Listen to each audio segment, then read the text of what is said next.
All right, numbers of that second set from Anne Remulla.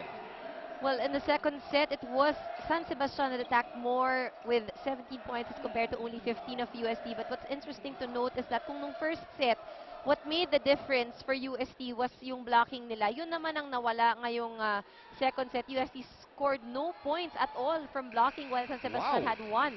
In terms of service aces, nagkaroon ng 2 points itong UST as compared to only 1 of San Sebastian. But then again, like what I mentioned earlier, ang nawala sa UST, which worked for them in the first set, was blocking. So coming into the third set, kung gusto nilang umusad agad and to make their lives easier, ang kailangan mag-double time sila ulit sa blocking. That's a stat that they heavily relied upon in that first set win. And now San Sebastian drawing first blood here in this third set, doing exactly what UST did to them. This is another Mighty Bond Super Dicket block, and that block brought to you by Mighty Strong, Mighty Fast, Mighty Bond. Good serve right there from Cruz. Maizo dug up by Roses. Good block there by Ging Balse on Boily. I think Boily has found her rhythm. Yes, she has. In fact, kanina kasi, no, like what we have mentioned, nakailang block sa kanya itong UST. Pero ngayon, alam na niya kung saan niya papadaanin yung bola, kung saan patatamain ba sa kamay, or whatever options she seems to have found a way to get it around the block, get it through the block, and off the block. Oh, Mirasol with a single block on Ging Balse. And again, this is another Mighty Bond Super Dicket block. That block brought to you by Mighty Strong, Mighty Fast, Mighty Bond. Cruz with the serve to Curato.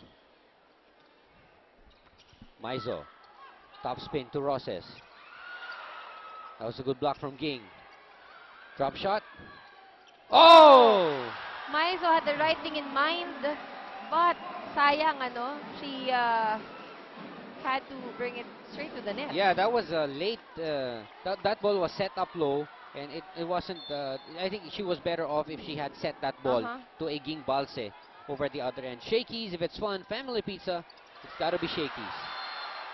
And UST still scoreless here in set number 3.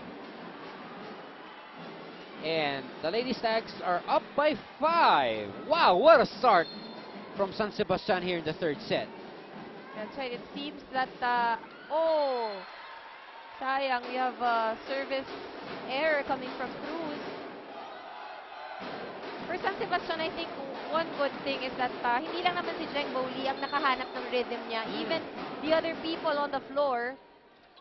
Suzanne, yes. Yung movement nila mas fluid na versus set number 1. Jeng Boily with a miss hit. Misfires and sends it long. UST now only down by 3, 2-5.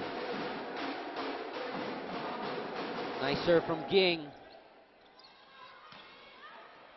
They give it back to Jeng Boily. Banatikla off the block to Suzanne Roses. Combination attack from Ging. Good save there from M. Carolino. Now it's a free ball. Will they give it back to Jing? An overreaching again on her. Oh! 2 touches. Called on Belen. A double. And Coach Roger is complaining together with Belen. Let's have a look at this replay.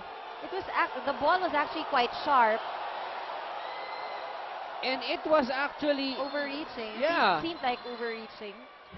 That's why the ball spinned that way.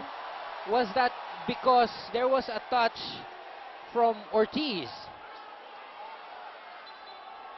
That's right, but then, referee's call, of course, would be final.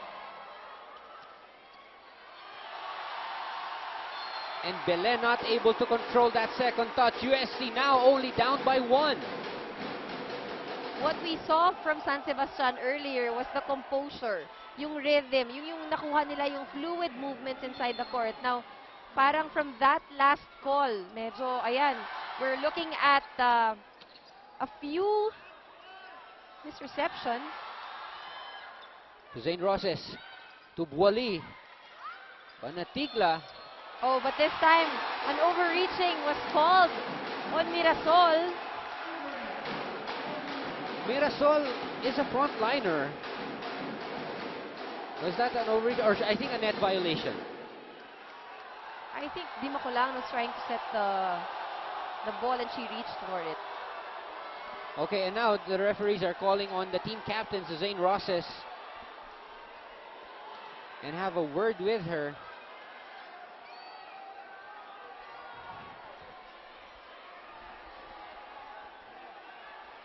And of course, first referee Adrian Tabanyag and second referee Jojo Hugo. She, Was it an over? She was trying to put it over. Rhea Di Maculangan? Yeah. Well, your guess is as good as mine on what she was trying to do. Oh, look at Mirasol! Bumawi.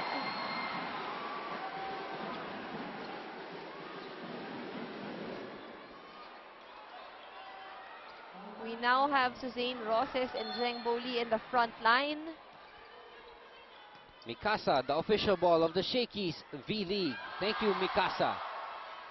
Oh! That goes out on the line. Wow, that just missed the line by a couple of inches. Konting-konti na lang. Could have been a point for San Sebastian. 6-all right now here in the third set.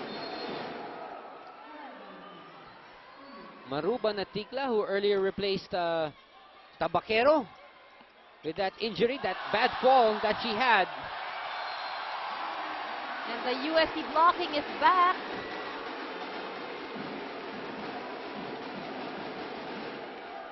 And USC now up by 1, 7-6 with the lead as Maruba Natikla is up to serve. Jane Bully gets blocked. Suzanne Roses gets blocked. That's 2 consecutive blocks for USC. Back-to-back blocks as USC storms into the first technical timeout here in the third set. They are up 8-6.